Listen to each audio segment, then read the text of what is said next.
Hello friends, good morning to all of you.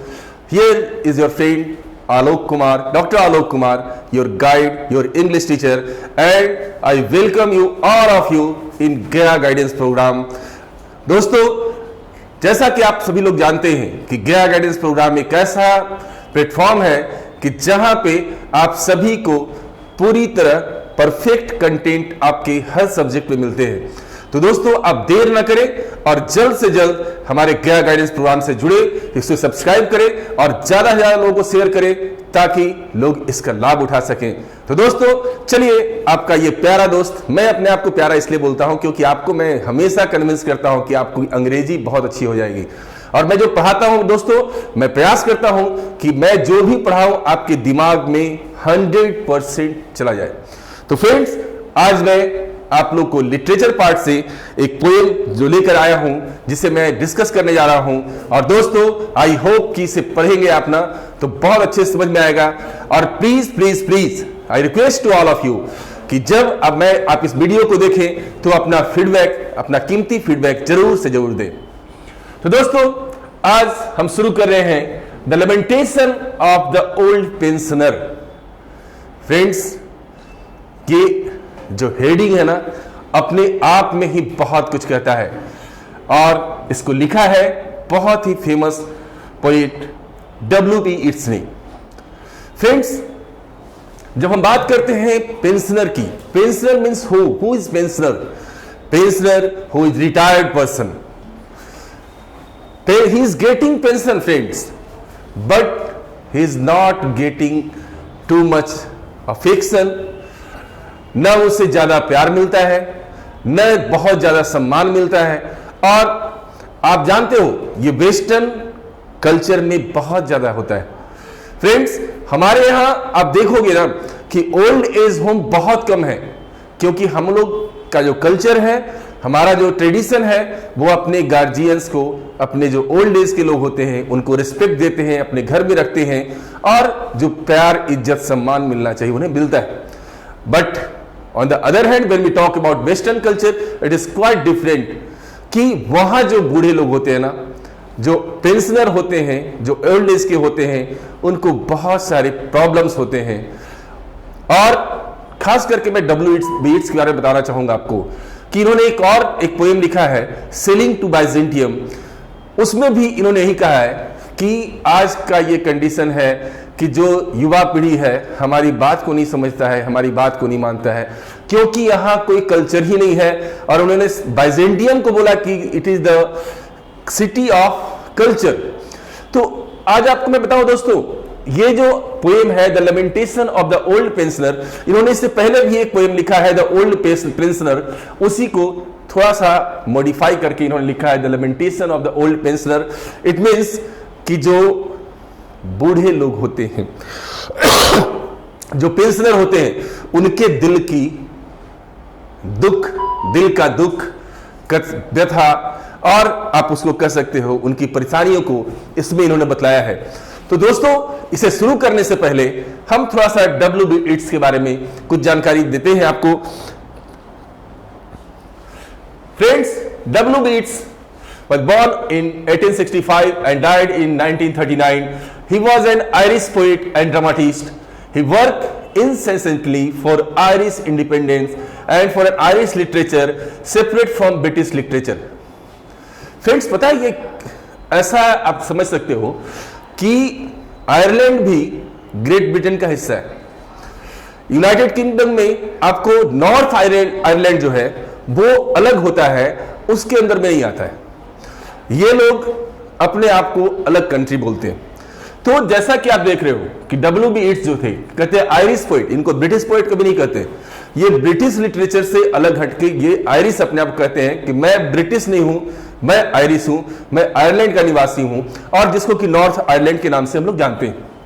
तो इसलिए यहां पर लिखा हुआ है, he worked incessantly for Irish independence. हमेशा ये आयरिश इंडिपेंडेंस के लिए लड़े, और and for an Irish literature separate from British literature, और इन्होंने अपने आप को हमेशा ब्रिटिश लिटरेचर से अलग रखा। He was co founder of the Irish National Theatre Company and literary revival with his plays. And friends, he got Nobel Prize in 1923। आप जानते हो कि नोबेल प्राइज विश्व का सबसे प्रतिष्ठित पुरस्कार होता है दोस्तों। तो डब्ल्यू ईट्स बहुत फेमस हैं और इन्होंने बहुत सारे पोएम्स ऐसे लिखे हैं कि जो रियलिटी को बतलाता है, रियलिटी ऑफ लाइफ को बतलाता है। एंड खास करके इन्होंने कल्चर पर बहुत सारी चीजों को लिखा है कि what is the real culture और what should be the real culture which is forgotten by Irish और ब्रिटिश और वेस्टर्न पीपल। तो दोस्तों विदाउट लूजिंग द टाइम चलिए शुरू करते हैं। The lamentation of the old pensioner. Friends, जब आप जवान होते हैं, जब आप वर्किंग पर्सन होते हैं ना, तो आपके साथ पूरा एंजॉयमेंट है। लाइफ में पैसा है, इज्जत है, प्रतिष्ठा है, 10 फ्रेंड्स है, वाइफ है, लव है, बिलवर्ड है, सब कुछ है। Although I sheltered from the rain under a broken tree, my chair was nearest to the fire in every company that talked of love or politics।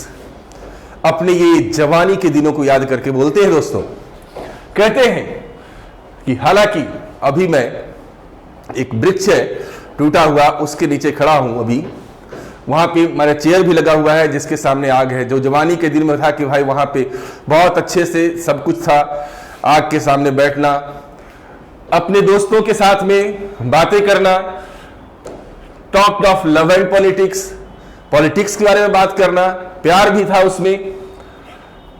और टाइम ट्रांसफिगर्ड मी, कहते ही जितने सारे चीज थे ना, समय के साथ बदल चुका। क्या बदला? सारे चीज वैनिश्ड हो गए। दोस्तों यहां पर मैंने मीनिंग भी लिख दिया है कि जिसे आप लोग पढ़ सकते हो। शेल्टर मीन्स शरण, ब्रोकन टूटा हुआ, ट्रीज विच, फायर आग, और जिसको कि आग जलाने का जगह बोलते हैं। तो कहते हैं कि जब एक समय था कि सभी लोग मेरे साथ थे, मेरा प्यार मेरे साथ था, मेरे फ्रेंड्स मेरे साथ थे, सब कुछ था। और आज जैसे ही समय खत्म हुआ, समय थोड़ा दूसरा आ गया, सारे चीज खत्म हो गए।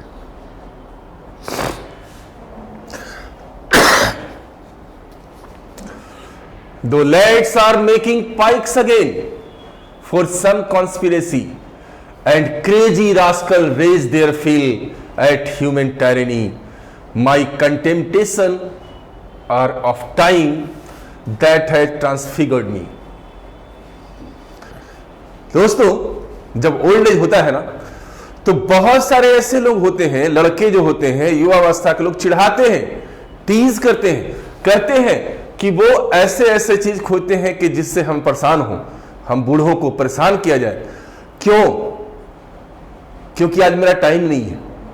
जब मैं जवान था तो सब कुछ सही था, सब कुछ हमारे हाथ में था, और आज मैं ओल्ड एज में आ गया हूं, मैं ओल्ड पेंशनर हूं।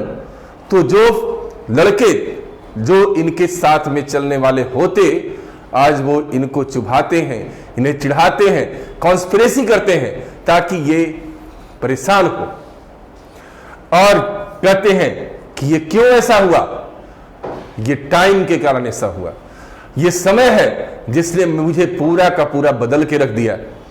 आज मैं बूढ़ा हो चुका हूं तो मेरे साथ ये स्थिति हो रही है, बहुत गलत हो रहा है। And friends, here I wrote some word meanings also. बहुत इनको दुख है कि आज ऐसा समय आ गया कि जिन लड़कों को इतनी औकात नहीं होती थी, आज वो चिढ़ा रहे हैं, आज वो मुझे परेशान कर रहे हैं। मेकिंग पाइक्स अगेन, कहते हैं हथियार बना रहे हैं फॉर सम कंस्पिरेसी, कुछ षड्यंत्र कर रहे हैं। किस लिए भाई? क्रेजी रास्कल्स, रास्कल्स ऐसे एक्चुअली हम लोग बोलते रहे रास्कल, या साउथ में आपने रजनीकांत वाला सुना है ना, ऐ रास्कला, तो वो वही वाली बात है। कहते कि आज यही लोग हमें शोषण कर रहे हैं, हमारे लिए प्रॉब्लम क्रिएट कर रहे हैं। There is not a woman turns her face upon a broken tree, and yet the beauties that loved are in my memory. I spit into the face of time that has transfigured me. एक समय ऐसा था कि कभी हमारे साथ मेरी beloved हुआ करती थी, आज उसने भी अपना चेहरा फेर लिया, छोड़ दिया मुझे। मेरे अंदर प्यार है, लेकिन उस प्यार को फील करने वाला कोई नहीं। आज मैं इस टूटे हुए पेड़ के नीचे हूं, आज भी वो प्यार मेरे अंदर जिंदा है, मैं उसका आज भी वेट करता हूं, लेकिन वो अब सिर्फ और सिर्फ मेरी यादों में मेरे साथ नहीं है। क्यों?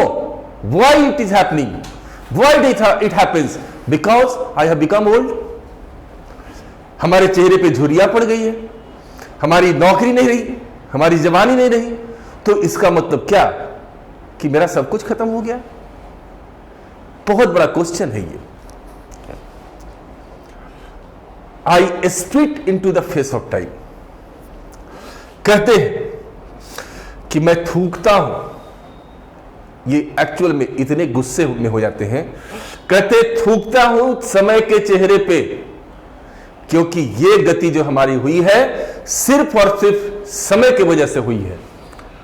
That has transfigured me.